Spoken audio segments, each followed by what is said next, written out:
Welcome to our channel. If you want to activate contactless tap for in-store purchases on your card, follow these step-by-step instructions to enable this convenient payment method. Step 1. Check if your credit or debit card has a contactless symbol, which looks like a Wi-Fi or radio wave icon on the front of the card. Step 2. Contact your card issuer or bank to confirm that contactless payments are available for your account.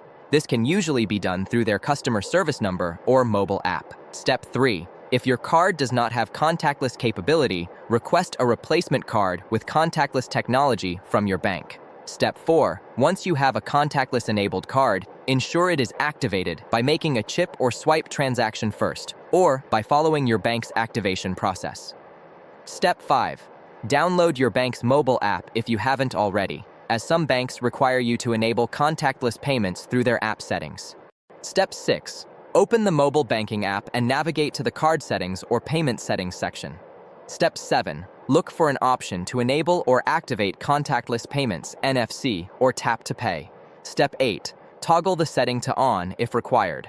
Step 9. Your contactless payment feature is now active and ready to use at any contactless-enabled payment terminal. Step 10. To use it, simply tap your card on the contactless reader at checkout. Don't forget to like this video and subscribe to our channel.